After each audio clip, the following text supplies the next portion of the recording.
যে ফোনটা দেখতে পাচ্ছেন আপনারা, এই ফোনটার মধ্যে কাস্টমার মনে করেন যে লক দিছে, লক দেওয়ার পরে পিন কোডটা ভুলে গেছে। তো আমরা এই যে আপডেট ডাউনলোড আছে এইটা দিয়ে আমরা এখন ফ্ল্যাশ করব।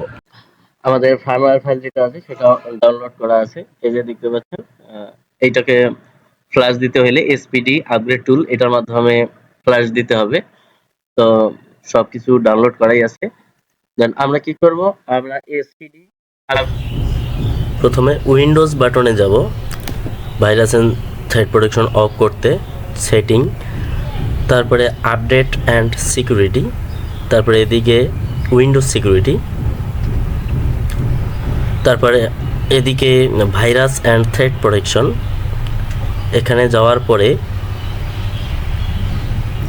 নিচের দিকে ভাইরাস অ্যান্ড থ্রেট প্রোটেকশনে ম্যানেজ সেটিং, এই ম্যানেজ সেটিংয়ে ঢুকতে হবে। তারপরে real time protection, then others যেগুলো প্রোটেকশন আছে সেগুলো সবগুলো অফ করে দিতে হবে। তো এখানে অফ করাই আছে আগে থেকে, সো আমরা অফ করলাম না, আমরা এখান থেকে সরাসরি কেটে বের হয়ে চলে যাব। তারপরে এসপিডি আপগ্রেড টুল যেটা আছে সেটা আমরা অন করব। তো এটা অন করতে গেলে এটা আমরা সরাসরি স্টার্ট করে রেখেছি। তো এই যে এখানে দেখতে পাচ্ছেন এতগুলো ফাইলের মধ্যে একটা আপগ্রেড ডাউনলোড। তো এইটা দেখতে অনেকটা ঘরের উপরে বৃষ্টি পড়ছে এরকম দেখা যাচ্ছে।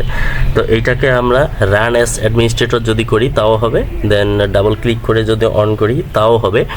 তো আমরা এখানে রান অ্যাজ অ্যাডমিনিস্ট্রেটর করে দিচ্ছি।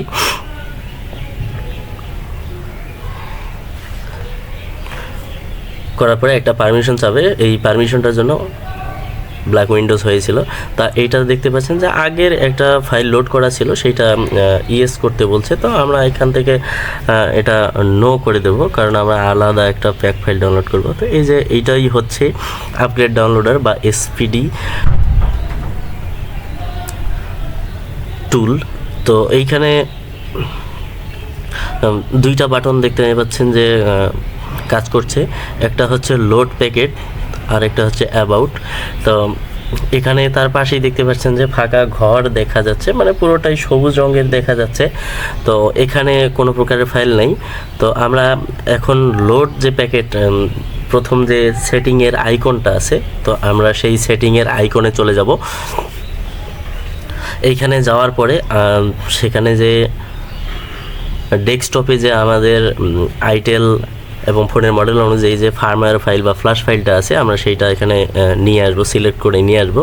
তো আইটেল এখানে ঢুকে ফার্মওয়্যার যে ফোল্ডারটা আছে সেই ফার্মওয়্যার ফাইলে ঢুকে এই যে প্যাক ফাইলটা দেখতে পাচ্ছেন, এই প্যাক ফাইলটা আমরা কী করবো, সিলেক্ট করে নিয়ে আসবো। তারপরে এই যে সবুজ রঙের যে জায়গাটা দেখা যাচ্ছে এইখানে একটা নাম চলে আসছে।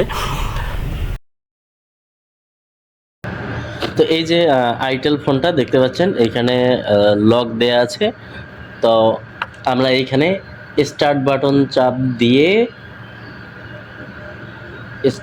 চাপ দিয়ে আমরা কি করব, ফোনটার ব্যাটারি এবং কেবল দুইটাই রিমুভ করব। রিমুভ করার পরে ব্যাটারিটা লাগানোর পরে ওইদিকে স্টার্ট তো চলছেই, দেন আমরা এইখানে বুট কি একটা থাকে সেই বুট কিটা চাপ দিয়ে ধরবো। তো এইখানে বুট কি হচ্ছে এই যে কল বাটনের উপরেরটা। তো আমরা বুট কিটা চাপ দিয়ে ধরে ইউএসবি কেবলটা সংযোগ করাবো।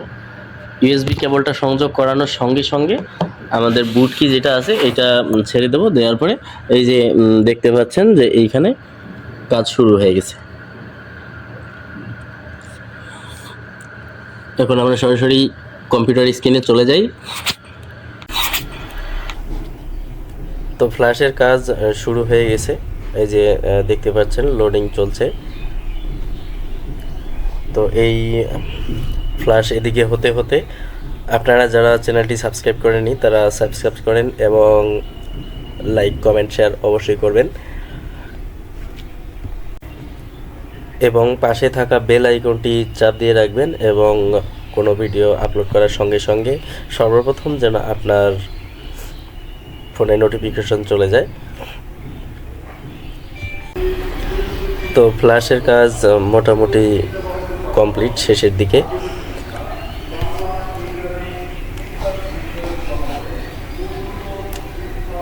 তো এই যে দেখতে পাচ্ছেন এইখানে ফিনিশ এবং এদিকে প্রোগ্রেস ফাস্ট, মোট 92 সেকেন্ড লেগেছিল। তো এরপরে স্টপ বাটন চাপ দেওয়ার পরে ফোনটাকে আমরা খুলবো। দেখুন যে ফোনটা অন হওয়ার সঙ্গে সঙ্গে এখন কিন্তু কোড যেটা ছিল সেইটা আর যাচ্ছে না, তার মানে ফোনটা ফ্ল্যাশ ওকে হয়ে গেছে।